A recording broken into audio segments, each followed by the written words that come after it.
Assalamualaikum warahmatullahi wabarakatuh. Halo, perkenalkan nama saya Nur Anissa Fadila dengan NIM 2102010171. Baik, pada video kali ini saya akan membahas atau menjelaskan yang pertama, yaitu mengenai latar belakang. Latar belakang adalah dasar atau titik tolak untuk memberikan pemahaman kepada pembaca atau pendengar mengenai apa yang ingin kita sampaikan. Latar belakang yang baik harus disusun dengan sejelas mungkin dan bila perlu disertai dengan data atau fakta yang mendukung. Latar belakang yang dimaksudkan yaitu untuk menjelaskan alasan mengapa masalah itu diangkat. Kemudian kita lanjut pada pembahasan kedua, yaitu mengenai rumusan masalah.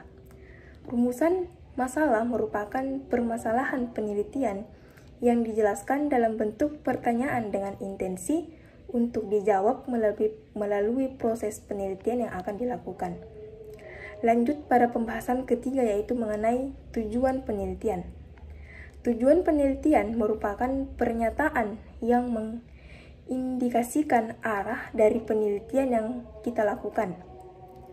Pada tujuan penelitian, pengembangan biasanya berisi dua informasi, yaitu yang pertama, masalah yang akan dipecahkan. Kemudian yang kedua, spesifikasi pembelajaran, model, soal atau perangkat yang akan dihasilkan untuk memecahkan masalah tersebut. Lanjut, kita melangkah pada pembahasan yaitu mengenai manfaat penelitian.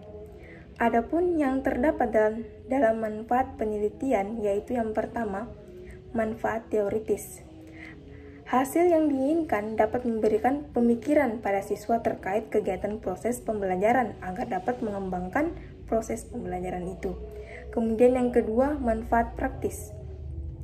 Selain manfaat teoritis yang dikemukakan, penelitian ini juga memiliki manfaat praktis, yaitu yang pertama bagi penulis, yang kedua bagi guru, dan yang ketiga bagi peserta didik. Lanjut, kita melangkah pada pembahasan kelima, yaitu mengenai spesifikasi produk yang diharapkan, yaitu kita memberikan secara detail tentang produk yang diharapkan. Lanjut pada pembahasan keenam, yaitu mengenai asumsi dan keterbatasan pengembangan, yaitu menjelaskan asumsi yang mendasari pengembangan serta keterbatasan yang mungkin mempengaruhi proses pengembangan.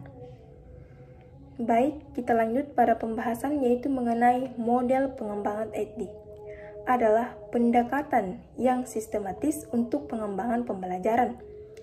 Adapun tahapannya yaitu yang pertama analisis, yaitu kita menganalisis kelayakan dan syarat-syarat produknya tersebut. Kemudian yang kedua desain, yaitu kita mulai merancang konsep dalam produk tersebut. Kemudian yang ketiga, development, yaitu realisasi atau rancangan produk yang telah dibuat dengan cara mengukur kinerja produk. Kemudian implementasi, yaitu seperti rancangan umpan balik dengan cara menerapkan, dan di sini juga memasuki tahap evaluasi atau penilaian. Kemudian yang terakhir, evaluasi. Di sini kita sudah dinilai layak atau tidaknya produk yang ingin digunakan dengan cara divalidasi. Kemudian model pengembangan 4D adalah model pengembangan pembelajaran yang menekankan pada pemahaman mendalam tentang masalah dan pengembangan solusi yang relevan. Adapun tahapannya itu yang pertama pendefinisian, kedua perencanaan, yang ketiga pengembangan dan penyebaran. Kemudian model pengembangan Board and Gale adalah model pengembangan yang mengacu pada tindakan penelitian. Adapun langkah pelaksanaannya yaitu penelitian dan pengumpulan data. Kemudian yang kedua perencanaan pengembangan draft produk. Yang ketiga uji coba lapangan. Yang keempat penyempurnaan produk awal. Uji coba lapangan, menyempurnakan produk hasil uji coba lapangan, uji pelaksanaan lapangan, penyempurnaan produk akhir, serta diseminasi dan implementasi.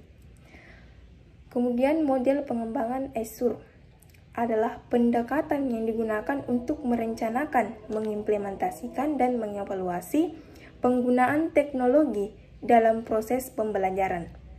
Adapun tahapannya yaitu yang pertama, analisis mahasiswa. Kemudian yang kedua, perencanaan tujuan. Yang ketiga, pemilihan metode, media, dan materi. Kemudian yang keempat, utilisasi teknologi.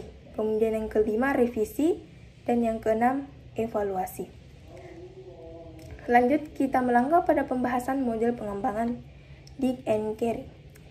Adalah sebuah pendekatan sistematis yang digunakan untuk merancang instruksi yang efektif. Model ini terdiri dari 10 langkah, yaitu yang pertama, identifikasi tujuan pembelajaran. Kemudian yang kedua, identifikasi karakteristik peserta didik. Kemudian yang ketiga, pengembangan pretest. Kemudian yang keempat, pembuatan desain instruksional. Kemudian yang kelima, pengembangan materi instruksional. Kemudian yang keenam, pengembangan tes. Ketujuh, revisi. Kedelapan, implementasi. Kesembilan, evaluasi formatif. Dan yang terakhir, evaluasi sumatif. Kemudian adapun kelebihan dan kekurangan model pengembangan Dig and Carry. Yang pertama, kelebihannya yaitu sistematis dan terstruktur. Kemudian yang kedua, fokus pada tujuan pembelajaran. Kemudian yang ketiga, mendorong evaluasi berkelanjutan. Adapun kekurangannya yaitu yang pertama, memerlukan waktu yang lama. Kedua, keterbatasan dalam kreativitas. Yang ketiga, kesulitan dalam implementasi pada kasus yang kompleks. Baiklah, itulah pembahasan singkat dari saya. Kurang dan lebihnya mohon dimaafkan. Saya akhiri dengan ucapan wabillahi taufiq wal hidayah. Wassalamualaikum warahmatullahi wabarakatuh.